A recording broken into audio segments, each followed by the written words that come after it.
Welcome to the Fantasy Champions Fantasy Football Podcast. Here's your host, Morgan Colby and Rick Lemon.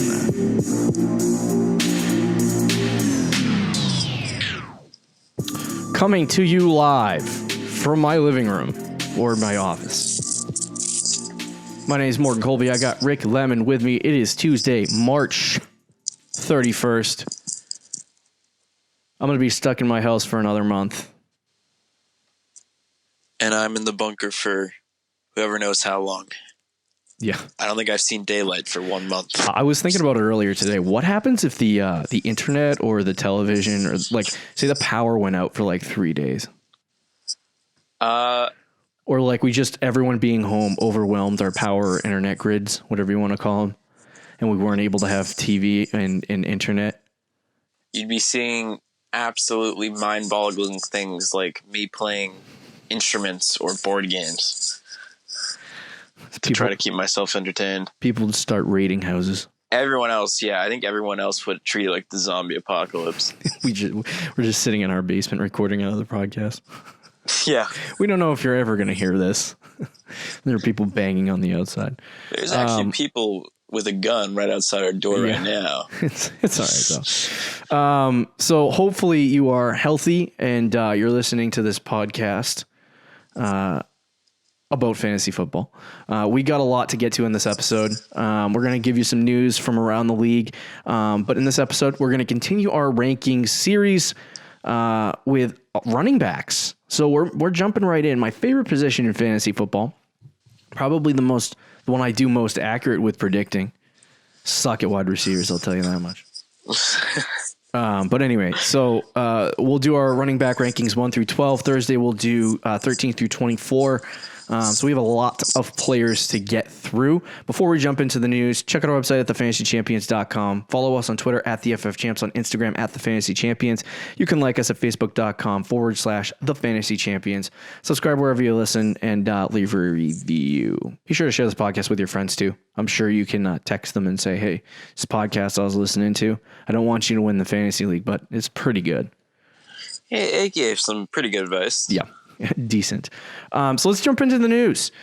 Mr. Devin Funchess found a new team. He signed with the Green Bay Packers. Oh boy, man, that's going to be a huge difference maker. I had the wrong team in here. I'm glad I caught that because I would have said Carolina Panthers. But anyway, what is this, his third team? Yes, I think so, unless I'm missing in 3 years. So this doesn't really have a massive fantasy impact other than if the MVS, or who the heck is the other guy? I don't even know. The truthers of the 3 wide receivers behind Devontae Adams are all crushed.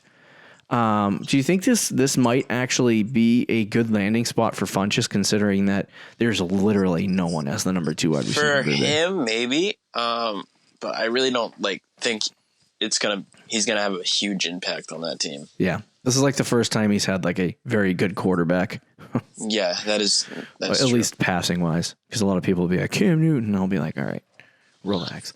The Jets signed. Hey, this is for you, Rick, for you and your Sam Darnold love. The Jets signed Brashad Perryman, 1 year, $8 million. There we go. He's a solid third wide receiver. He had some great games. He did when Chris Godwin and Mike Evans weren't in last year, but it's such a terrible signing for the Jets. I mean, you had all these options at wide receiver, and you get Brashad Perryman, and you lose Robbie Anderson. Good luck, New York Jets. Their offseason is legitimate. That is their offseason, pretty much. They went from having no wide receivers and their star wide receiver being Robbie Anderson to having no wide receivers and their star wide receiver being Brashad Perryman. So I'm not really I do like Brashad Perryman. He did have that, the 35 fantasy point game. I do too. I think he's a decent wide receiver, but he's a good third. Like I said, he's a good third receiver, I think. Would you put him in the same, I like Robbie Anderson, but would you put him in the same conversation? Yeah. As a Robbie Anderson. Is he a similar type player in that offense? I think he's the same conversation, and he'll probably fill the same role and be fine. Okay. But I don't think he's an upgrade, and that's what they needed, an upgrade. Right. The Jaguars signed. I actually love this signing. I love it. I don't know what it is, but the Jaguars signed Tyler Eifert. Oh yeah, to a 2-year contract. Go Jaguars getting Mr. Minshew, a tight end. Who was their tight end last year? Oh, I don't remember. I don't know. But did have somebody. Do you think so? Tyler Eifert was fantasy relevant for a short amount of time there. He was. It wasn't short. It was like 3 or 4 seasons. Not a bad tight end. He just needs. No. I'm not sure. I'm not sure the Jaguars are going to be a team.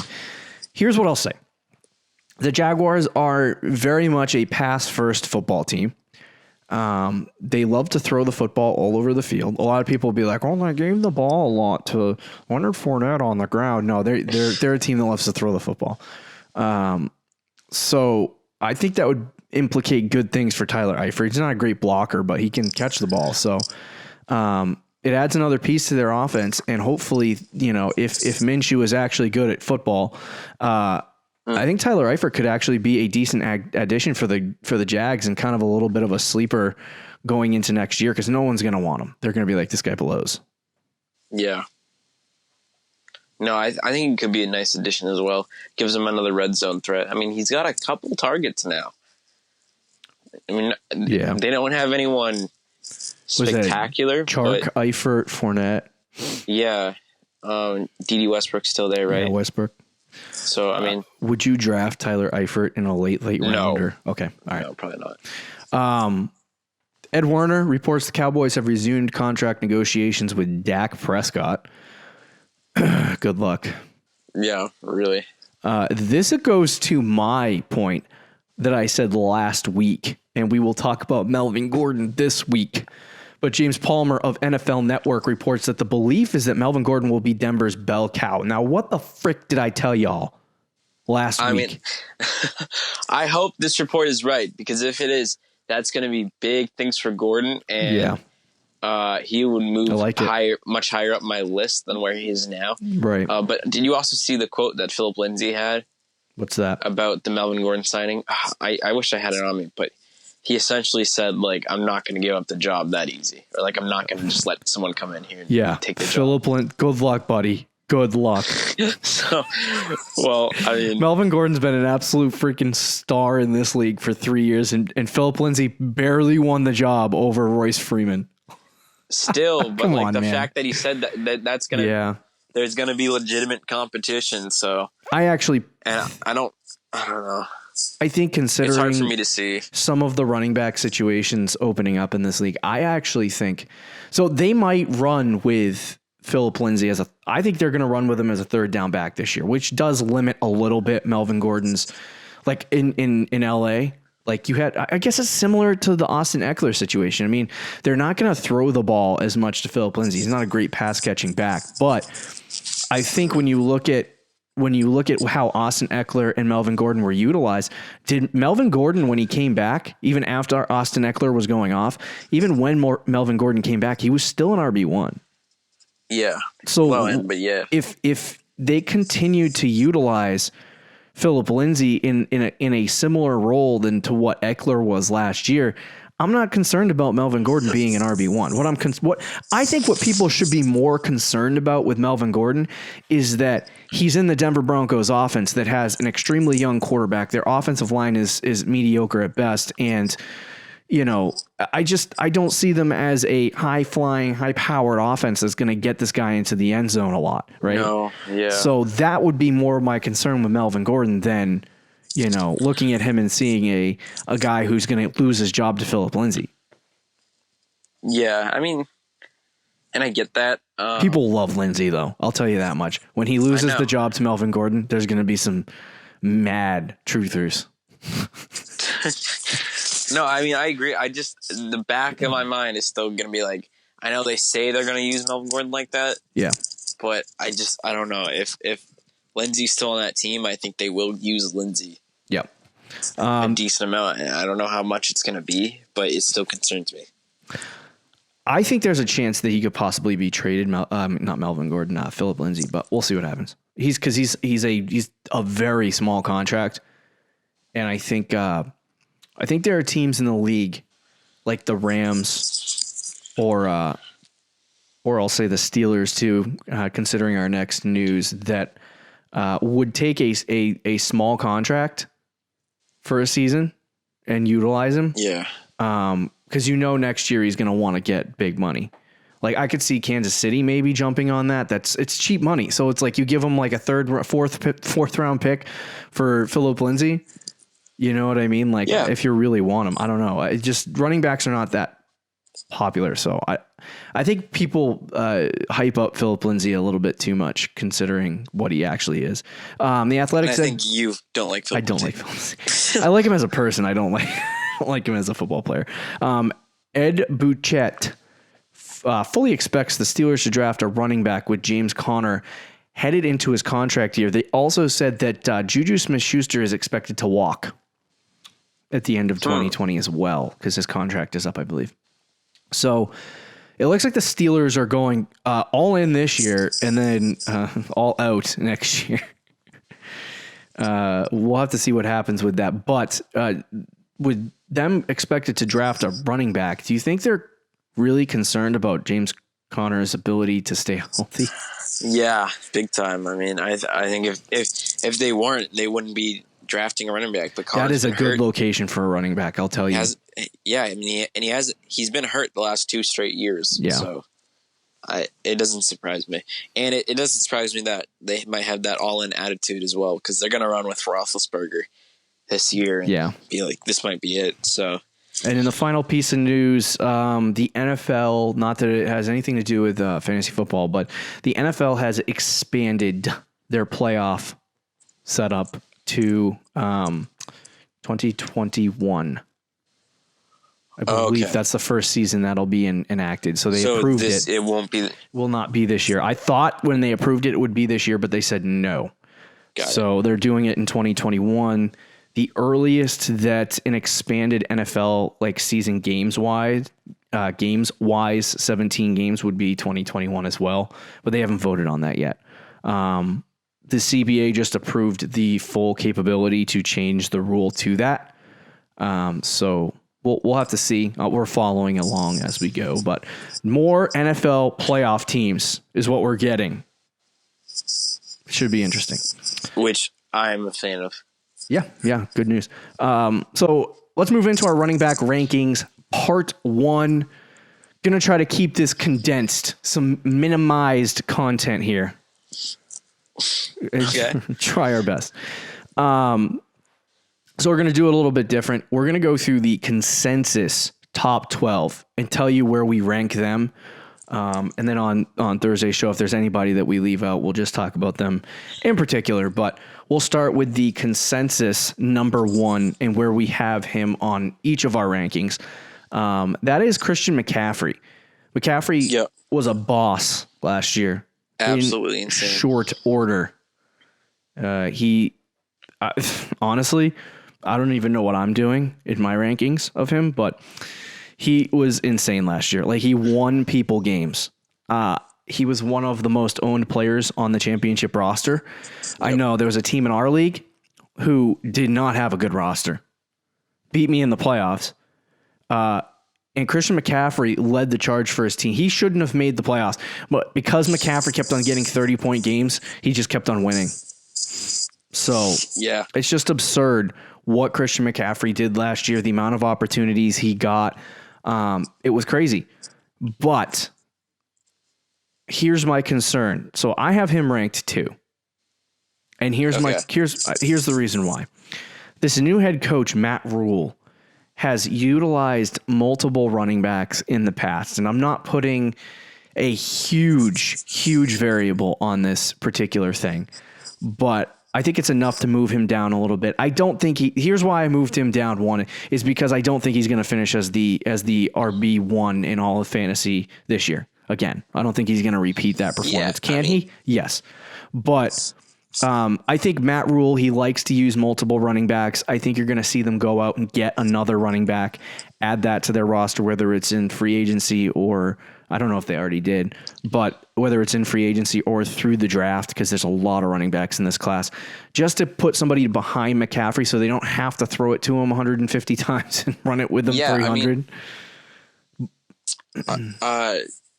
For me, like, I think that would be smart if they did add a running back as well. And I get your point with what's his name? Matt Rule. I want to say Matt LaFleur. Yeah, that's not right. Matt Rule. Matt Rule for the new head coach, typically using more than one running back, and I think it would be smart for them to do that. Yeah. But until they do that, I mean, McCaffrey last year was absolutely insane. Right. It was beyond insane. And I know the year before that as well, he was a league winner, and you were down on him last year, and you're down on him this year. Not really down. Like I said, he's number 2 on my rankings. Yeah, no. And I get why. I mean, it's valid. And it's also hard for a player to finish number 1 back-to-back years. Right. Any position. Right. And, we don't need to spend hours on Christian McCaffrey, but you have him 1, right? Yes. Okay. So, I think for me, like, I think he had like close to 450 touches, something like that, which is insane. Yeah. And I wish I could put that in perspective, but I don't want to quote stats that I don't have, but I think that's a good, like 75 over the second place guy. So, he just touched the ball so much. I don't think they're going to let him touch the ball that much. And the big thing is he's still a top 3 running back. You can still draft him with confidence. Like, there is no part, unless he gets hurt, there is no part of me that believes that Christian McCaffrey is not going to finish in the top 3. Like, he will finish in the top 3. But I've drafted guys. What did I have? The number 2 overall pick last year, and I drafted Ezekiel Elliott because I was in love with him, and he ended up in the top 4. And it's like sometimes you just have seasons where where the number 2, number 1 performance, good. Right? What did he finished as number 5, number 4? Yeah, which is good, but it's like it's not what I anticipated getting from him at number 2. So for me, I can't put Christian McCaffrey 1. I'm following the trend of, I'd rather be safe than sorry on like, say I have the first overall pick in the draft, and then I go after Christian McCaffrey, right? Boom, right off the board 1, which is what's going to happen in probably 98% of leagues. McCaffrey will go 1. I'm in your league unless you have some stupid idiots who draft Tom Brady 1. You will see Christian McCaffrey drafted number 1 in your league, right off that draft board in redraft leagues. But for me, I will probably not be doing that just for the sake of. I'm not going to go on like when you're doing rankings. I was sitting there thinking about it. I'm not rambling, am I?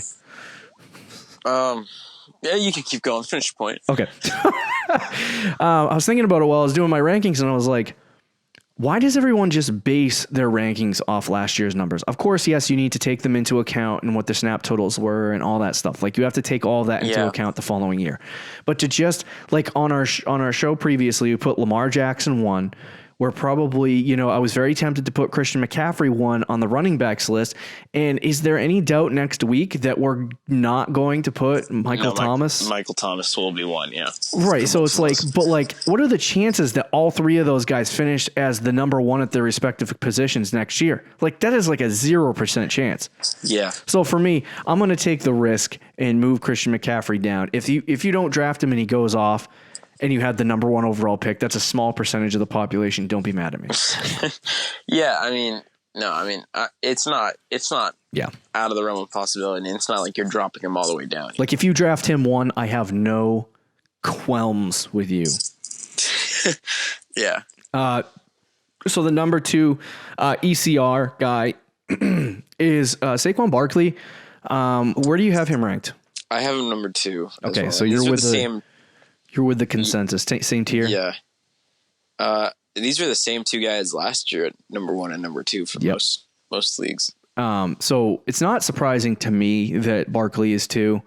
I think after last season, I kind of expected a little bit of a downturn in terms of he was still an RB1 when he was playing, but he had some games where he struggled after that injury. If he didn't finish the last few games off as well as he did, I think we'd be talking about him at like the 4 or 5 spot. Yeah. So for me, I have Barkley 1, and I just think Barkley is an absurd talent. And there's like, who's behind him? You know what I mean? No one. You can ask Gallman. the same question with Wayne Gallman. I remember that train last year. That was ridiculous. But Christian McCaffrey has that same situation where no one really is behind him. And I expect Carolina to go out and get another running back because that's how Matt Rule runs his system. And we got to get through the draft before we make any quantitative decisions on what we think the Carolina Panthers are. Like, if they draft a running back in the second or third round, I can guarantee you Christian McCaffrey might fall a couple spots just because people are going to be like, well, why did they do that? But for Barkley, there's no expectation for me that the Giants are going to waste another high draft pick on a running back.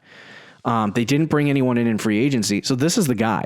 And I think if Barkley plays a whole season, he's so talented that there's no reason to believe that he's not going to be in the top 3 again this season. Plus, he's coming off I guess you could say a down year. So the efficiency's there, the snap totals are there. Like, I'm not really concerned about Barkley. If anybody's concerned about Barkley, just go watch film from 2018. Right. No, yeah. No, I'm not concerned about Barkley. Matter of fact, I mean, I want to draft Barkley this year. He's coming off the ankle injury. I think there's a chance in some drafts people aren't going to take, they might have been burned by him last year. They're not going to take him number 1 or number 2, and he could fall you at 3 or 4. And I would love that spot for Barkley because I think he's going to be fantastic this year, especially with a full season. I mean, I'm excited about the Giants' offense. To be honest, I don't know how good the Giants' team is going to be, but the Giants' offense with a full year of Daniel Jones, the weapons that they have, Evan Ingram coming back, and now defenses aren't going to be so focused on Barkley because of that. And I'm a fan of it. Yeah. I think good things are in store for Saquon. The biggest thing that I think is ridiculous about Saquon Barkley is that, and you could say the same about Christian McCaffrey, which is probably why these guys are going to finish both in the top 3, is that regardless of how their team plays offensively, they're still ridiculously good. Like Christian McCaffrey, what did the Carolina win? Like 5 games? They won like 5 or 6 games. Yeah, I think so. And like their offense was not good. Like they had a backup quarterback playing for a majority of the season. They switched quarterbacks like once or twice. And Christian McCaffrey was still like insanely good. He was, yeah. And Barkley is insanely good, even though the Giants have sucked. So, and I mean, 2 years ago when Barkley had that insane season as a rookie, they were arguably the worst offense in the league, and he still had that good of a year. So, to your point of that offense slightly improving, they got good pieces, and if it all works together pretty well, then Barkley's going to be a pretty good asset for the Giants. They do have a coaching change, and the assistant head coach is that what you want to call Jason Garrett? Yeah, pretty much. Head coach, I don't know. That's pretty much what he is. He had Ezekiel Elliott, and he loved to give the ball to Zeke, and he loved to throw the ball to Zeke. So if that's anything indicative of what we're going to see from Barkley, it's good things. So anyway, let's move on to the number 3 guy consensus, Ezekiel Elliott. This is fair. Every year he's 3. Every year he ends up the 2nd, 3rd, 4th pick in the draft. It's because of his insane consistency. He's one of the most consistent running backs I think I've ever seen in fantasy. Over the course, I'm not just talking about over the course of one season. I'm talking about over the course of like 5 seasons. Like every single week he's good. There's not a week where he just completely busts unless they're getting blown out in a game and can't run the football anymore. He has a high floor, low ceiling. A high ceiling, low floor. Am I saying that right? A high floor and a high ceiling. He's got a high floor and a high ceiling. Yeah. So anyway, he's just a fantastic running back overall. I'm putting him 4 only because you have the Pollard effect. You have a new head coach, a guy who has in the past gone with RBBCs and leaned towards them. You have 2 talented running backs on your team. Zeke's still going to get 250 to 300 touches next year. But I'm a little more concerned than I have been in the past on drafting Zeke, just because if they go into the direction of more towards an RBBC where they take a lot of the snaps away from Zeke because they want to keep him healthy or whatever it is, right? It's gonna hurt Zeke's week to week fantasy value. And I think that people are going to draft him this year. And if they do start pulling back on Zeke in the regular season, then you're going to start to see maybe a little bit of a downturn for Zeke. Zeke's my guy. I would draft him in fantasy every day, but I have to put him 4 on this list just because the uncertainty with the head coach. Yeah, again, I get your point. I have a number 3. I hate that my list, especially the top few, are the same as the consensus. Don't worry, you change. I hate doing that. It does change, especially with different positions and later on this list. But now I have Zeke 3 because for what you were saying before that, his consistency, and I think even with the new head coach, Mike McCarthy has never had a running back like Zeke. Right. And let's not forget, too, Zeke would have had a much better season. I mean, fair. You know this better than anyone because he was on your team. Yeah. But he would have had a better season if they used him more in the red zone. And who knows, maybe Mike McCarthy does that. Yeah, very true. Also, the next guy on this list, I don't know if you want me to just say him now. Yeah, go ahead. Is Dalvin Cook, who you, I believe, have 3 and I have 4. And the reason why I have Zeke ahead of Cook, or I have Zeke number 3, I should say, is more about Cook than it is about Zeke, because I'm so scared of Dalvin Cook and his injuries. That's fair. And I don't really think there's a clear-cut guy behind Barkley and McCaffrey as those top 2 guys, but I think Zeke is the most consistent one, typically stays healthy. So that's why I have Zeke at number 3. Yeah. For me, I have Cook at, we'll just meld the conversation together. Yeah. I have Cook at 4, at 3. I'm sorry. I was looking at the wrong list. Yeah. I have Cook at 3 ahead of Zeke. I think it's just because of the way that whole team runs their offensive system, the Minnesota Vikings, and how much opportunity Dalvin Cook is going to get. I think there needs to be a factor in this whole conversation about injury, right? Yes. McCaffrey, Barkley, and Elliott really, like Barkley, with the exception of Barkley, who got hurt last year and missed 6 weeks. Those guys don't really get injured all that often, which is why they're up there in the top 3. And then you got Dalvin Cook, who's a little bit more concerning. He spent the first 2 years of his career basically injured. Right. And now last year played a full season, extremely healthy. He played. Well, he didn't play the full season. No, I know he did. Yeah, never mind. You're right. And then burned my fantasy season in the playoffs. That's very fair. He kind of reminds me of Melvin Gordon. The last couple years. He's where he misses like almost automatic a couple games. Which is why I just can't put him in the top 3. Yeah, that's fair. If he does play, I think for me situationally in Minnesota, I think if he does play a full season, I think he finishes ahead of Zeke. And that's just where I'm at, which is why I have him there. But I do think that I can kind of hold. I don't know. There's going to be a lot of swapping between Zeke and Cook for me this year, probably, just because of my love for Zeke and like you said, the injury situation with Dalvin Cook. But I just think Dalvin Cook is he's money in that offense. He's really good. When he's going, he's going. Yeah. There's just too many through the first 6 weeks of the season, he was clear by far and away the RB1 in the league. And then when he started to come down a little bit from his Cloud 9 performances, McCaffrey kind of took that over. But I think for me, it was Dalvin Cook is he's very good. And I love Dalvin Cook. I think the system works out for him. So I put him at 3, but maybe the injury situation will start to change as we approach the summer. So we'll see what happens there. Number 5 on the ECR is Derrick Henry. Mm-hmm. So I'll let you go first. I'm not going to rant on Henry. I promise. So I have him 1 spot lower. Okay. I think mostly everybody who's ever listened to seconds of the show knows your feelings on Derrick Henry. Yeah. I don't have him at 5. That's a little too high for me. I do have him at 6 though. I think the reason I have him at 6 is just because the way the season finished last season for Tennessee, and really how the whole season played out, but especially the way it finished.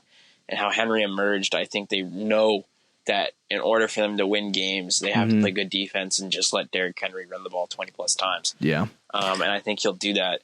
I don't know if he's got that top 3 ceiling, and I don't put him in the top 5 because of receiving. Yeah. And if this was a standard rankings, which is just we do half PPR, but if it was standard, maybe he'd be in my top 5. Yeah, but, I'd put him in the top 5 if it was standard. Yeah. But because it's half PPR, I think he is limited with how many catches he's going to get. So that's why I have him at 6, but he's still going to be an absolute workhorse. So I have him at 9. I agree with you with the workhorse takes, but here's the big thing with Derrick Henry, is that he started to see a lot of he had a couple of really good games in the first half of the season. I think it was 2 or 3 20-plus point games in half PPR. But the rest of the time, he was very similar to Mark Ingram. And I don't hesitate to say that because I had Mark Ingram on my fantasy team. And Mark Ingram would do this thing where he'd score 2 touchdowns and get 80 yards, and he would have a monster performance, and everyone would be like, oh my God, Mark Ingram's this great guy. And then he would have 70 yards rushing, which is still a good game for a running back. But in fantasy, that gives you, if you're not catching footballs, that gives you 7 fantasy points, right? So it's like in half PPR, you're getting burned at the running back position if you don't have a guy who can catch. So for me, I'm putting Derrick Henry 9 on my list. It's funny because as I looked at Fantasy Pros, you can look at the ECR and you have the best and the worst rankings. And so far, the guys that I've ranked lower are in the worst category. Like Derrick Henry's worst ranking is 9. Oh, wow, really? I don't know if that's me or not, but anyway. So it might be. Derrick Henry at number 9 is at number 9 for me because I see him as that low-end RB1. I don't think he can finish in the top 5. I don't think that ceiling is there. I think that you're getting a consistent RB1 low ends on a week-to-week basis, which is great. But here's my question. If he is a top 5 pick at running back, are you feeling good with him as your RB1 on your fantasy team? Yeah, I mean, I would. But obviously, if I'm picking in the top 5, no. But if you don't have a top 5 pick, then yeah, I think he's fine. Oh yeah. I agree with you there. But for me, just talking about my super team building. Oh no, I would rather have another secondary running back. Sure, yeah. So but for me, I see him as a guy that will consistently be that RB2. Now he had a great season last year. He had a great season. But I think there is for running backs in particular, there's a window for success. Oh, absolutely. No, I agree with that. And I think that as soon as people figure out how to stop a 6'3", 240-pound running back, good luck. But as soon as you figure out how to stop that, it's easy. I think it's more of him just slowing down. Yeah, I don't know if because when Henry really wants to go, it's almost impossible to stop a guy that size. But if a guy that size is kind of not as strong in the mind anymore, and is kind of fatigued physically over time, then it will become much easier to stop him. He'll be able to get down a lot easier. Right. So I think for me, obviously, my concerns have stood into this year. Derrick Henry, I'm not as down on him as I was before. I would be very happy to draft him in the second round if I had the opportunity.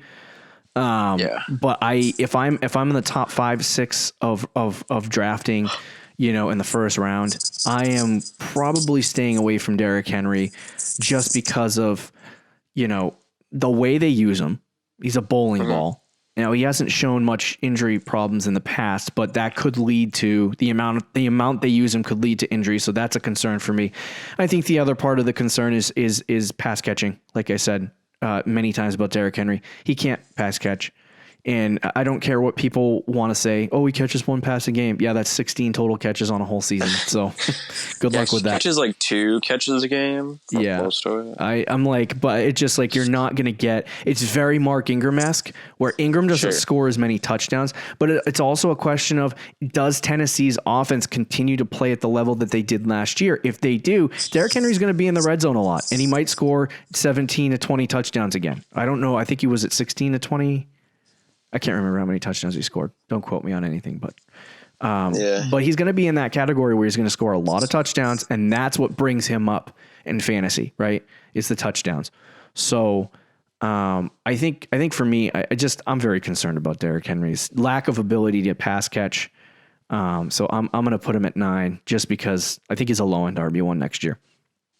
The next guy on our list is number 6, Alvin Kamara. Yep. Kamara. I like Kamara I believe I put him at 5. I have him at 5 as well. Yeah. So I think people are going to be fading a little bit on Alvin Kamara just because he had some injury problems last year. He had a disappointing year when he was on the field.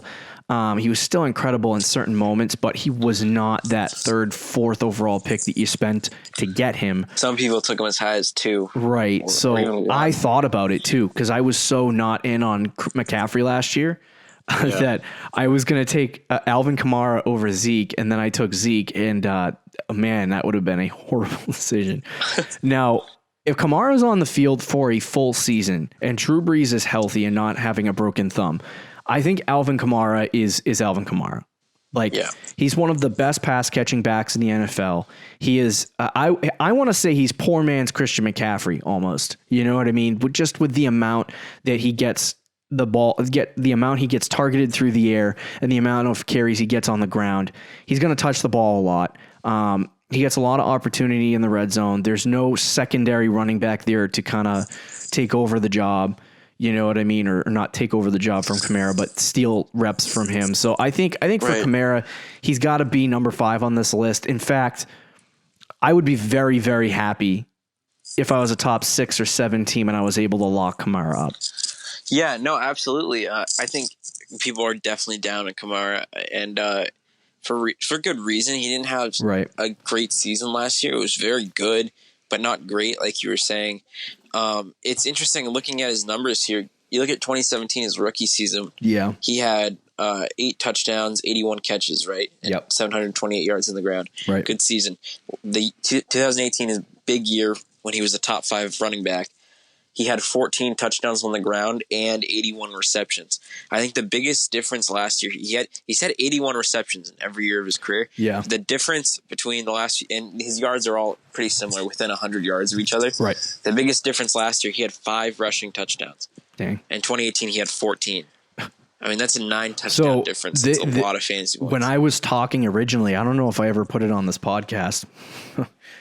But when I was originally trying to decide last year with my number 2 overall pick in our league, what to do with Alvin Kamara or Zeke, I was sitting there going, okay, Zeke has the higher ceiling, despite he doesn't get into the end zone as much as Kamara does. But Kamara is not he gets a lot of yardage through the air and he gets a lot of yardage on the ground, so that's there. But he's capped by his opportunities to score. And if he doesn't score, whereas Zeke is always a top 3, top 4 back, even though he doesn't score a lot, Alvin Kamara was a top 3, top 4 back because he scored a lot. So it's a kind of a catch-21 there where you're sitting there going, okay, I was nervous about Alvin Kamara having a little bit of regression in the touchdown category, and he did. If he gets back, like you said, if he gets back to total touchdown-wise, he's a top 4 running back. His total touchdowns too is he had 19 touchdowns total in 2018. You know how many he had last year? Was it like 7 or 8? He had 6. Oh my gosh. So that's a huge. If he just gets like 13 touchdowns next year, so it's not even 2018, but he gets 13.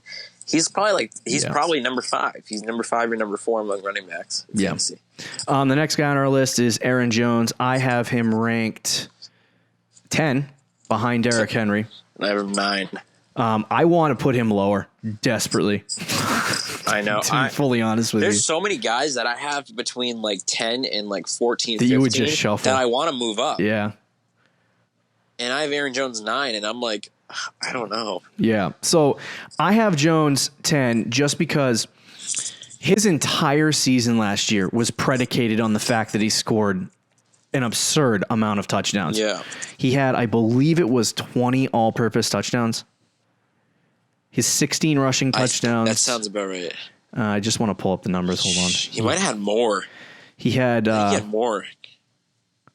2019, he had 16 rushing touchdowns. Oh, no, he had 19. 3 receiving touchdowns. So, man, oh, man. That's absurd. 19 touchdowns. Anybody who gets Todd Gurley was the same way. Todd Gurley would get 22 touchdowns in the season and just automatically be the RB1. Yeah. And it's because he scored 22 touchdowns. It's Kamara insane. in 2018 as well. Right. So you're seeing this Aaron Jones, like what did he finish in the top 3 through 16 weeks? I believe it was top 3. Yeah. With him finishing that high, right? And scoring that many touchdowns, I'm almost positive that he is going to regress in the touchdown category. And with the amount that the Green Bay Packers use Jamal Williams, they're definitely an RBBC. So you're going to be capped touch-wise. You know what I mean? So for Aaron Jones, I feel like there's going to be this wave of people that draft him in the first round, and then next year don't get the same production and sit there and go, why did I draft Aaron Jones this high?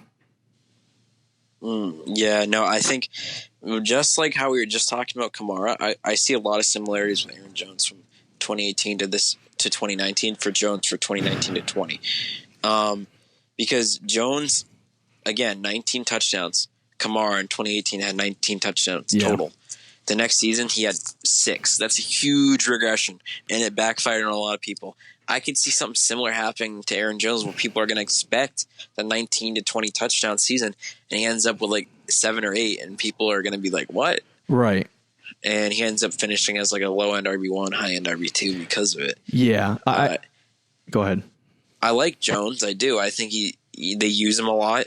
At least last season, they used him more than the most in his whole career by a decent amount. Yeah. But I don't know. He's also, the first 2 years of his career, he was not healthy. He missed 4 games in each of his first 2 seasons. Right. Last year, he played a full 16. I don't know if that, there's just so many red flags with Aaron Jones. Yeah, I think he's going to be a guy that burns people. I think they're going to be in love with him, and then he's going to just kill people. Let's move on to the next guy. We have Joe Mixon. Now, this is a hard one because Mixon was brutally bad in the first half of the season to the point where some fantasy teams were thinking about. Some teams might have just dropped him, but they thought about dropping him. Yeah. I had the team, the owner of him loved him in the second half of the year, but the first half they were selling. Yeah. And it was like, ooh, man, I don't know if I want Joe Mixon because he kind of concerns me. Through weeks 10 through 16, though, he was the RB6. He was getting a lot of touches through that span. He's Joe Mixon. He's a very good running back. He had a really good season last year. I think through weeks 8 through 16, he was like the running back 9 and half PPR. So for me, the way I look at Joe Mixon is it's hard to rank him this high, but I have to put him 6 on my board. And the reason why is it's the Joe Burrow effect. Yeah, it's the fact that offense with John Ross, with Tyler Boyd, with AJ Green, with hopefully an improved offensive line, and then Joe Burrow. It's just going to make, like, you remember when Patrick Mahomes and Kareem Hunt were on the same team? Yeah. If I'm not saying that Joe Burrow is Patrick Mahomes, but if Joe Burrow turns out to be this legit quarterback that everyone thinks he's going to be, it's really going to be a positive impact in that offense. And I think it's going to take a lot of pressure off Joe Mixon. If that's the case, Mixon, I talked about it last year and I didn't want to throw him into that conversation. I'm a little more comfortable doing it this year. Don't know why, but Joe Mixon, like, what's the name of their head coach? The Bengals head coach? Zach Taylor. Thank you. Zach Taylor came from the Sean McVay system. Sean McVay utilized Todd Gurley a lot. Absolutely, yeah. Joe Mixon is basically Zach Taylor's Todd Gurley, right? So I think for me, if they give Joe Mixon a lot of touches, a lot of work, he's going to get carries in the red zone. It's gonna be a positive impact for him. I think there's a high ceiling for him. I think he could finish in the top 5 this year. I have him at 6 because I don't want to push him up into that conversation yet, but he's going to be a great 2nd or 3rd round pick. I have Mixon 7, and if he ends up being that, I don't even know. Yeah, I mean, I pretty much agree with everything you said. I think that, and I don't even know if, like, you've come around on Joe Burrow, and I've liked Joe Burrow for a while, but even if Joe Burrow is not good, I think at least it's going to take the, like you said, the attention off of Joe Mixon for a little while. I think, for at least a little while. Enough weeks for you to sell high. Exactly, yeah. But I don't think he's gonna. I think he'll be decent. Yeah, and that's an upgrade from what they had last year. And not to mention, I think what the Bengals did at the end of last year, they figured something out with Joe Mixon, and that's just to give him the ball and go hard up the middle because their offensive line was not good enough to run to the outside. Yeah. And Mixon, they were able to do that, and it made huge differences. Mixon was almost a top 5 running back last year, as you said, through weeks 10 through 16. Yeah. And I think he's pretty much going to be like that for the full season, which is why I have him number 7, just right out the top 5. Yeah. Number 9 on the ECR is Nick Chubb. I have him 7, and you have him 8. Okay, so we're not too far off on those two. No. I think the ECR is a little bit lower on him than we are. I think they're taking too much into consideration Kareem Hunt. I don't think that he's going to have that much of an effect. I think Chubb, he's so good. He's like really he's freaking a very good good running back. Yeah. And wish he was on the Patriots. He's been very good. So for me, I think when you're talking about Nick Chubb, what he did last year, well, I think he was in the top 6. I'm not sure. Don't quote me on that. He was like 6 or 7, I think. So let me just, for the sake of argument, let me just pull it up. I can just do that. He was number 7. So I think this spot, number 7 or number 8 for you, is not a bad spot for Nick Chubb. I think there's some room for improvement there. And I do think, yes, Kareem Hunt may take some passing work away from him, but I think Chubb is just very good. And he's not incapable in the passing game. No, I mean, so I would probably have Chubb ahead of Mixon if it wasn't for Kareem Hunt. I'm not going to drop him a lot because of Kareem Hunt, because I do agree with you, it doesn't make that much of a difference. He was still good last year when Kareem Hunt came back. Although it did take away a few of his targets, right? Which is why I'm only dropping him 1 spot. But he'll still be a little bit involved in the passing game. He's still going to get like 15 to 20 carries a game. Yeah. And he's a fantastic running back. And that offense, by the way, I think people are sleeping on the Browns this year. Because the Browns burned everybody last year. Baker burned everybody last year. I love what the Browns did. They added 2 offensive linemen. They're going to draft a left tackle. Like, that offensive line is completely different. Yeah. They have 2 good tight ends, 2 great receivers, 2 great running backs. Like, they're a stacked team. And I think that's good things for Chubb, especially if they're winning in games. Yep. Yeah, I agree. Number 8 on the number 10 on the ECR is Josh Jacobs. Now we're getting preliminary reports that Jacobs is going to be more involved in the passing game. He was a high-end RB1, low-end RB2 last year, which is kind of where you would anticipate him being. I don't know if he's ready yet to take. I don't think that offense is good enough for Josh Jacobs to take a second-year leap. I think he's an RB1. I have him in my top 12. He is number 12 on my list. I just don't know that I'm going to trust John Gruden saying that they're going to throw him the ball more. So, you know what I mean? I just don't know if I can do that. I have him 12 as well at the exact same spot. And I think I like Josh Jacobs, and I do think he has the potential to be like a Zeke or Dalvin Cook or Dalvin Kamara in that top 5 to 3 range. He's got a high ceiling. I just, like you said, I think the Raiders offense, I don't think they're ready.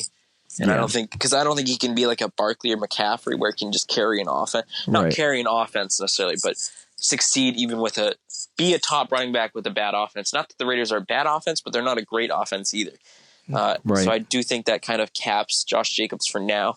Although he is somebody that has a very, very high ceiling, a higher ceiling than like an Aaron Jones. Right. He could be an Aaron Jones-like player next year. Yeah, absolutely. A guy that gets drafted late second, early third, that has a chance to break out. Especially if they do use him in the passing game, like they say they're going to, which, again, I don't know if they will. But yeah. Number 11 on this list is Leonard Fournette. It's my guy, my dude. Yep. I have number 8 on my list. Where do you got him? I have him 11 as well, actually. Consensus. Okay. So 1 spot ahead of Jacobs. So I have Fournette a little bit higher because I think... I don't know if their offense is going to get any better. You can't quote me on that. I like Minshew. We'll see if he takes a leap in his second year. But I think the amount that they get Fournette involved in that offense is just absurd. It's if you watched him last year, the difference between Fournette being a top, what was it? I think, hold on, let me pull up the numbers. From being a top, he was number 9 last year. So being a top 10 running back to being a top 3 running back was touchdowns. And that was about it. Through 16 games, Aaron Jones had 275 fantasy points. Leonard Fournette had 221, right? If he scored 7 more touchdowns last year, which you would say, oh my God, that's a lot.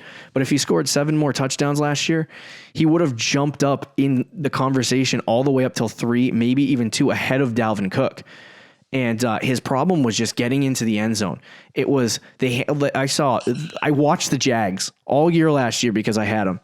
And it was the Jaguars handing Leonard Fournette the ball in the red zone and their offensive line not holding up enough for him to get 1 freaking yard. 3 straight times, multiple occasions. I witnessed that.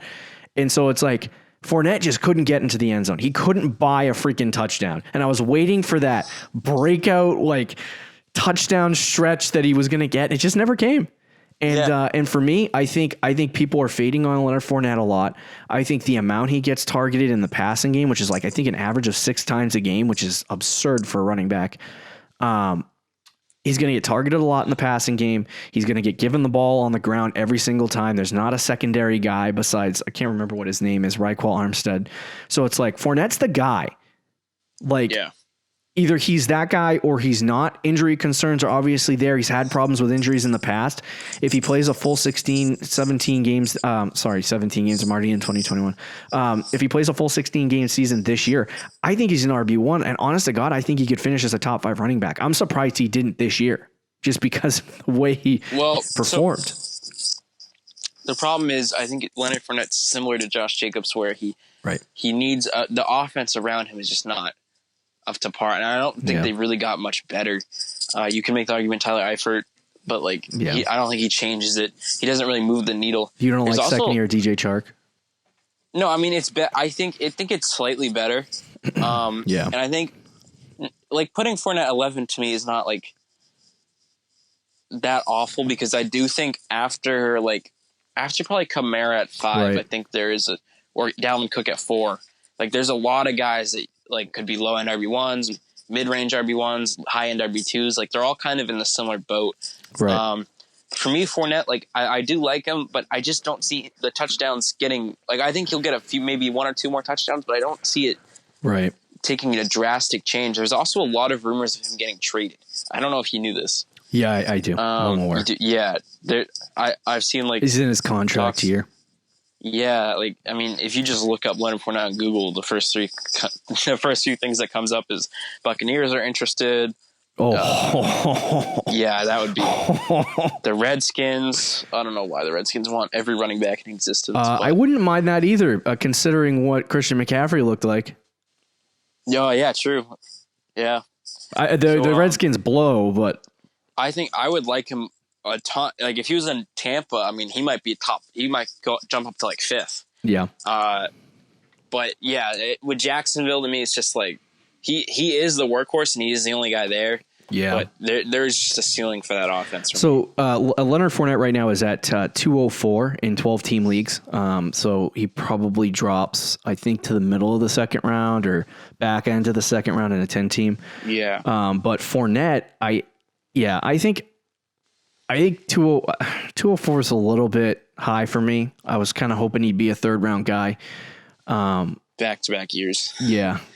But anyway, I think for me 8 is safe. I think I like the high ceiling, and that's kind of why I'm ranking him a little bit higher, but it'll be interesting to see what happens with him. I do like you brought up, situation matters, and I think he probably jumps up into that top 6 or 7 if he goes to the Bucks, or maybe even 5. I don't know if people rank him that high. I'd probably put him 5 or 6. Even Washington, I don't know how effective the offense. They're not any better or worse off than what the Jags are right now offensively. Yeah. So it's a little bit worse, but his situation won't change that much. And if he gets the work, it's a cluster. It's a cluster in Washington. But anyway, so That's Leonard Fournette. Let's move on to the number 12 guy, and then we'll throw one more guy in there really quickly. We'll probably talk about him on the next show more in depth. But anyway, we'll talk about Austin Eckler here. Now, you got Eckler ranked where? 13. So I have him outside the top 12. I have Eckler ranked 11. And the guy you have ranked in the top 12 at number 10 is Miles Sanders. So you're hyping him up. We'll spend like 2 seconds on him. I'm on the train hardcore with Sanders. So I'm going to just explain why. Go ahead. For me, Miles Sanders, we talked about him on our other show not too long ago.